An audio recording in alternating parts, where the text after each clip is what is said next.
அண்ணாமலையார் கரோகரா, உண்ணாமலை அம்மன் கரோகரா.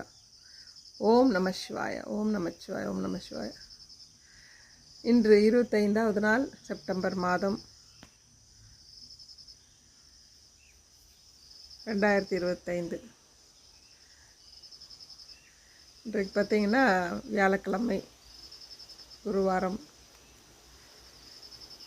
அண்ணாமலையாரை குருவாக ஏற்றுக்கொண்டு நம்ம வாழ்க்கையில் அவர் வழி நடத்துவார் அப்படின்னு நம்பிக்கையோடு பயணம் செஞ்சிட்ருக்கவங்க நிறைய பேர் இருக்காங்க. ஆனால் நான் சில பேருக்கு ஒரு வாழும் ஒரு தெய்வம் குருவாக இருக்கணும் அப்படின்னு நினைப்பாங்க. ஏன்னா நம்ம எப்போவுமே மனிதர்களோடு பழக்கம் பண்ணிட்டோம். அதனால் யாரோ ஒரு மனிதராக இருந்து நம்மளை வழி நடத்தால் நல்லா இருக்குமே அப்படின்னு நினைக்கிறவங்களுக்கு மனித உருவில் குரு வந்து சேருவார். அதாவது when the student is ready the teacher appears அப்படின்னு சொல்லுவாங்க. அந்த மாதிரி நீங்கள் ரெடியாக இருக்கும் பொழுது உங்களை தேடி உங்கள் குரு வருவார். நீங்கள் போய் தேடணுங்கிற அவசியமே இருக்காது. நீங்கள் ரெடியா அப்படின்னு பார்த்தாலே போதும். இப்போ நம்ம எப்படி ரெடி ஆகலாம் அப்படிங்கும்போது அந்த அந்த ஃபயர் உள்ளுக்கு இருக்கணும். நமக்கு என்ன வேணுங்கிறது ஃபஸ்ட்டு தெரியணும்.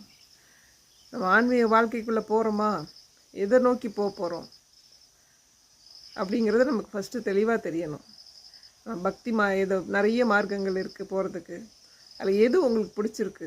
பக்தி மார்க்கம் பிடிச்சிருக்கா, ஞான மார்க்கம் பிடிச்சிருக்கா, சித்தர் மார்க்கம் பிடிச்சிருக்கா அப்படின்றத யோசிச்சு பாருங்கள். அதன்படி ஒரு யோசித்து தெளிவான ஒரு நினைவு வரும்பொழுதே உங்களுக்கு ஒரு குரு வந்து அமைவார். தெளிவான சிந்தனை தான் வேணும் நமக்கு. அதுக்கு முதல்ல நமக்கு தேவை அருள்.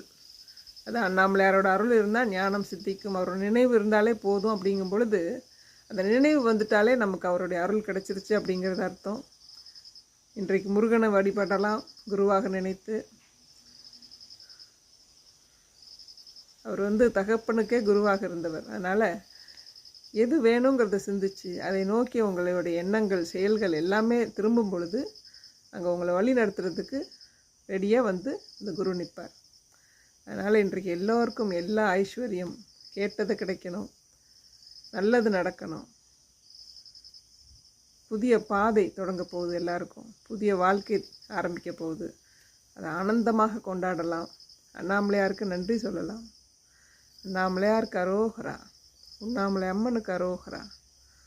ஓம் நமச்சிவாய, ஓம் நமச்சிவாய, ஓம் நமச்சிவாய அப்படின்னு சொல்லி நம்மளுடைய நன்றி கடனை அவருக்கு செலுத்தி நம்மளுடைய எல்லாம் அவருக்கு சரணடைந்து அவரை வணங்கி கேட்டுக்கொள்ளலாம்.